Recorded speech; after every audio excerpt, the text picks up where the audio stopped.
Hey guys, what's up? It's me, Air Kitty. Alright, and we're back with SpongeBob SquarePants, the movie, the game. Mouthful of a title, still. And currently we left off with SpongeBob dying. And now we play as Patrick to try and save him. Hopefully he won't end up like his kin here and here. Though he does look like he's on his way there. Okay. That thing is hot! I've got to get SpongeBob some water quick, or he's a goner! It's kind of quiet on my end for some reason. Anything else to look at? I can't reach it. Anyway, my mom always taught me not to play with electrical outlets.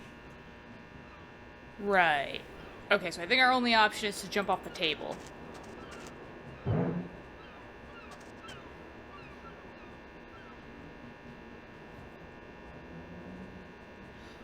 Why, next to SpongeBob, does it look like there's a blood stain on the table? Like, that's not added effect on my end. Like, I didn't add that for, like, you know, just, like, some fun, like, SpongeBob's dying. No, like, they legit wanted to put that back in there and say, no, SpongeBob is dying. Just so you know, he is dying. Sea urchins! And they're all dried out. It's really gross. I mean, it is kind of gross when, you know, you're just looking at your dead neighbors and relatives being sold in a store. Everything in this place is dried out.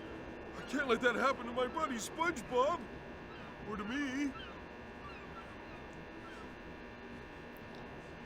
Well, Patrick's heart, thankfully, is in the right place. He thought of himself he thought of SpongeBob before even thinking about himself. I can't reach the ball. I'll have to find another way to get water to SpongeBob. Okay, walk to the back of the store. Run, Patrick, we don't know how long we've got until he's, you know, just done. Conks. Just the skeletons, though. Conks. Conks. Just the skeletons, though. Conks. Conch. Everything in this place is dried out. I can't let that happen to my buddy SpongeBob. Or to me.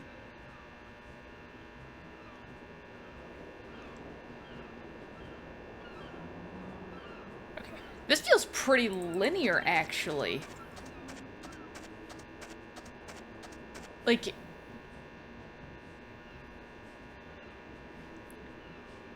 I feel like there's typically some way of, like, there's a little bit more puzzle in this one, in levels, where it's like, yeah, you still have the linear pathway of, like, this is your environment that you can interact in.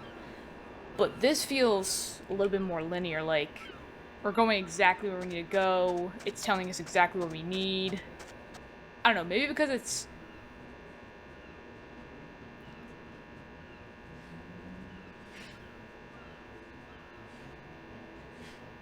Maybe it's because it's dealing with situations a little bit more dire.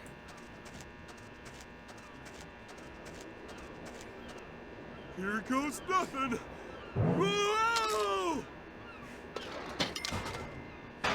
Ow! That hurt my belly. Looks like everything spilled out of the lunchbox.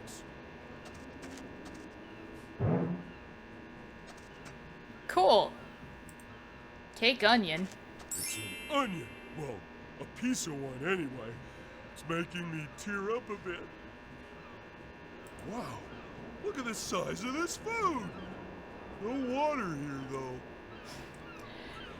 I do find it, like, I love the concept of this. Like, obviously, Patrick is a sea star, so when you think of it in the human world, he's obviously very small. He's like the size of my hand, and that's it. But it's funny because... Nah. Nah. You don't... Okay. Is there anywhere else I can walk to? Guess I'm using the onion for something.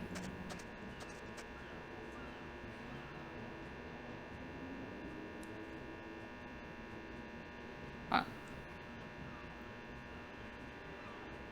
But yeah, it's funny just because, like, he's only the size of my hand, and it's funny because, you know, you look at the SpongeBob universe, and they use the exact same technology we use, as well as this thing of they grow the exact same, well, you know, for the most part, they grow the exact same crops and produce that we do, or, like, that's what it seems like. Because, like, Patrick knows what an onion is, because, you know, at the Krusty Krab, they use onion, lettuce, tomatoes, pickles, you know, all those different fruits and vegetables. It's just weird because, again, he's the size of my hand, which means that those produce would have to be like the size of my pinky. And I want to know, how do you, if we're both using the exact same seeds, how exactly are you making a burger the size of my pinky? Like the size of the tip of my pinky, really. Like, more like my nail. My pinky nail. Anyways, can I... That isn't right. Okay, that isn't right. Are we gonna invoke some weird logic?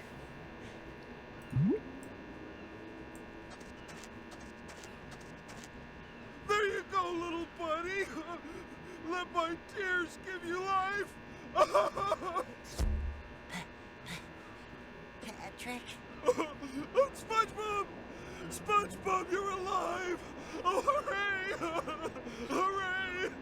I'm so happy! Patrick? Yes, SpongeBob? Could you stop crying all over me now? Oh, sure, buddy.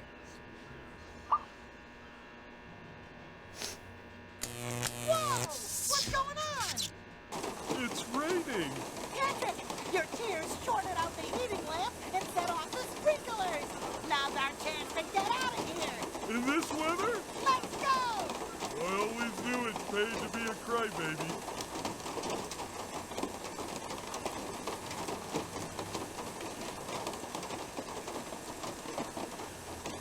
So Patrick wasn't sad enough to just cry on his own for SpongeBob. He needed the onion.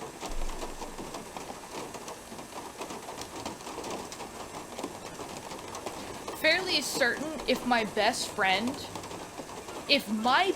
Patrick, like I actually do have a best friend named Patrick.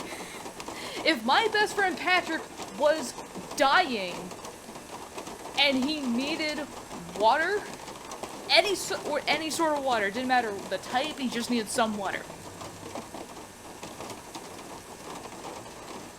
And I mean, if he was just dying, if he was actively dying in front of me, I would have been sobbing my eyes out.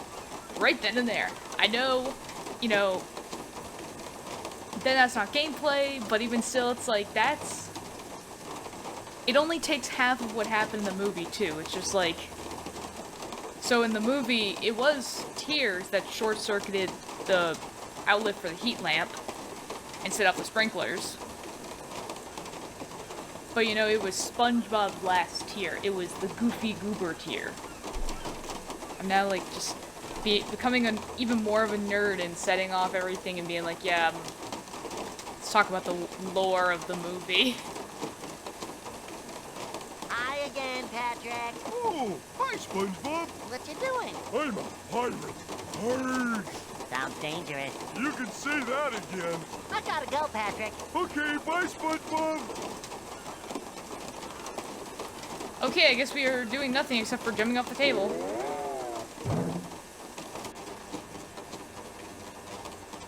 Cool.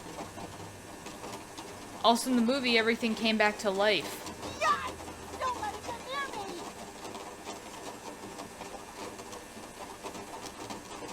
Okay, so we don't need to go... Run to the front of the store! Patrick, it's the crowd! Yeah, we did it. Come on, let's grab it and get out of here! And now I need to actively get it. Hooray! The crowd! Well, that was easy. No, actually it doesn't. Yeah, but, that's what I meant. Actually, that was fairly easy. I was expecting that to be a lot more difficult. Like, there was going to be something like, I need to figure out how to get up here some way, because they're going to be like, I can't reach it.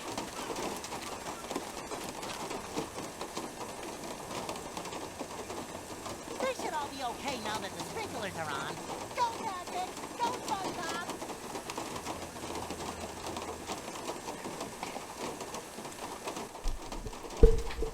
They're not okay. Just so you know, they're not okay.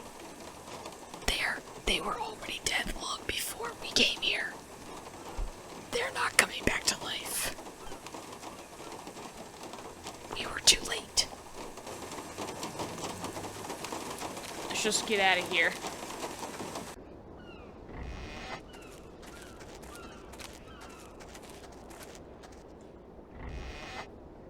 We made it, Patrick! Now we just need to find a way to get back to Bikini Bottom. Well, don't worry, SpongeBob. We can ride the... Ride the what off? A mythical beast with a chest of iron and some hair, too, and he roams the beaches looking for people in trouble. We just have to find the whistle. The whistle? Yeah, the call of the... It's a chrome whistle, and when you blow it, he comes and saves you. Hooray! Sounds kinda crazy. It is! Hooray! I guess we don't have much choice. Okay, Patrick, let's find that whistle and ride that... Hooray! Again, not an effect that I put in at all. That was the game itself. As you could tell from the subtitles, apparently using David Hasselhoff at all in this game, even though he was in the movie, using him at all in this game was a copyright infringement. Apparently they only paid David Hasselhoff enough to be able to use his name and his likeness in the movie. That was it. Not the games. There's nothing in there. Great. I'd better not get too distracted. Mr. Krabs' life is in my hands. Take the shell. It's a shell. It's kind of shovel-shaped. The barrel is empty.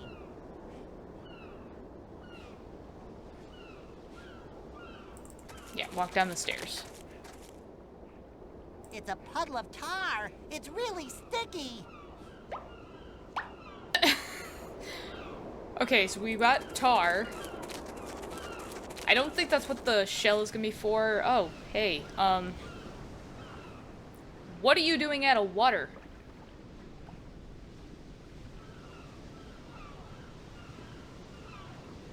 The ocean, my home.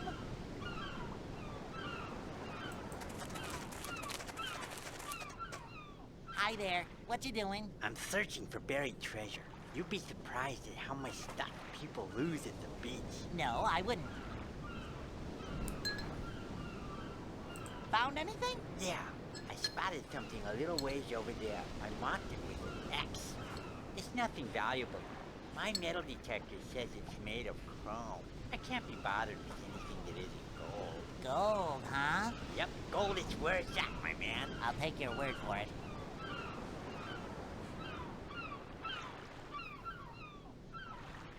Again, I'm wondering, how is this fish man out of the water? And I'm gonna presume scouring this beach for hours with a metal detector. How is he alive?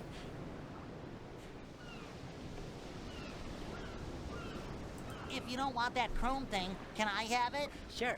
All you have to do is dig it up. I marked where I saw it with an X. Thanks. What are you doing out of water? What are you doing out of water? I asked you first. I'm a mud skipper. I can go for days out of water. Can you? Nope. Well then, Well then, indeed. I'm gonna go. happy hunting. It was funny too because I thought of a mud skipper. I legit did think of a mud skipper in my head, and I was like, is this guy a mud skipper? But I don't... I'm gonna look this up to fact check myself, but I don't so when they say that a mudskipper can go without water for days, I don't think they mean actively being out of the water entirely. Because from what I remember, what I think I remember, I guess,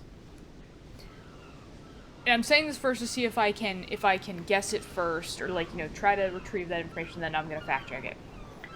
So, as their name implies, mud skipper. I don't believe you technically you don't really find them near oceans. You find them more near, I think, like rivers and ponds and stuff like that.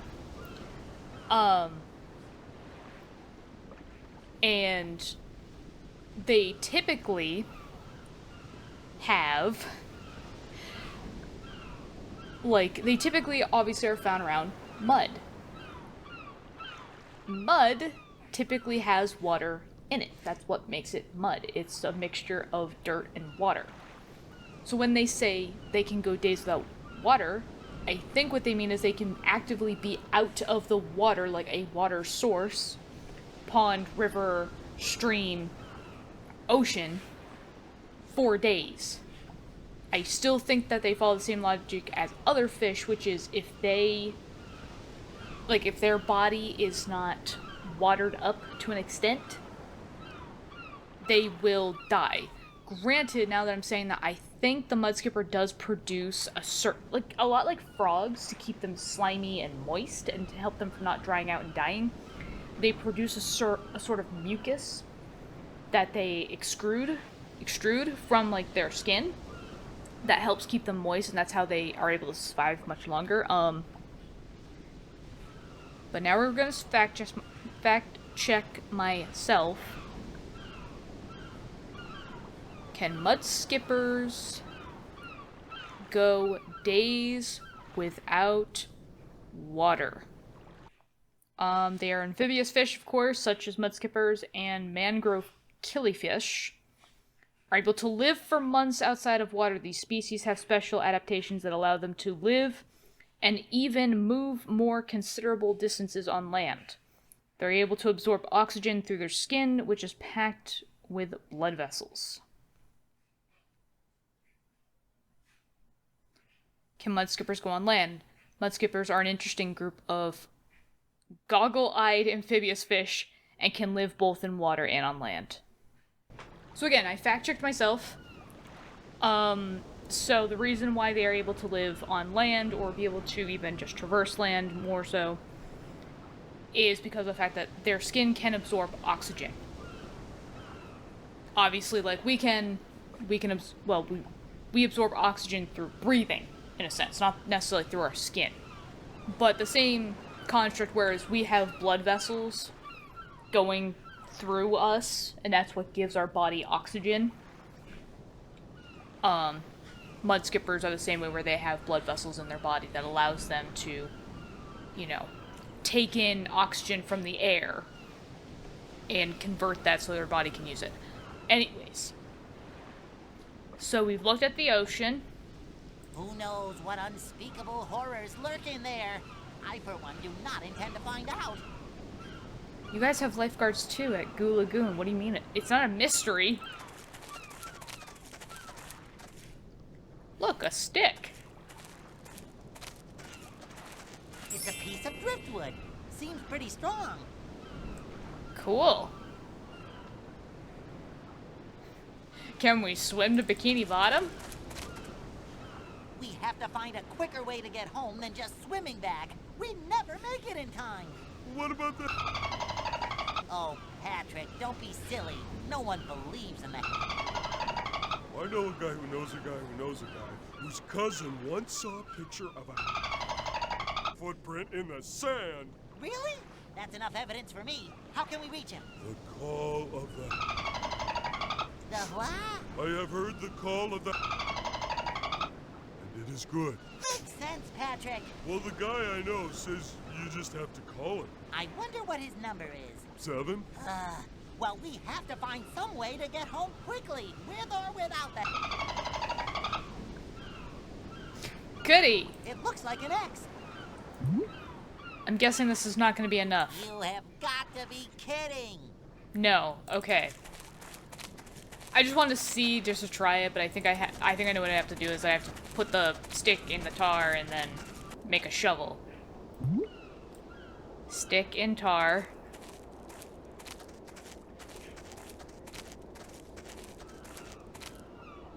I got tar on the driftwood. Hooray! It worked! I love how he says that like he didn't mean to. It's like, dude, you just purposely walked up to it with intent and then just, oh, I got tar on that. You just put the stick in the tar. What did you think was gonna happen?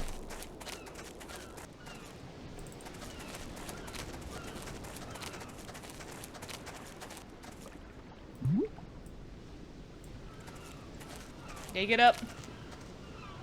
Maybe it'll be a motorbike that we can ride home instead of the... Patrick! Hey, it's the call of the... No! I tell you it's true. Blow it! Blow it! Calm down, Patrick, I will.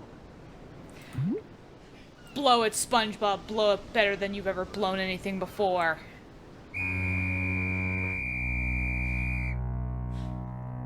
That was a really short level.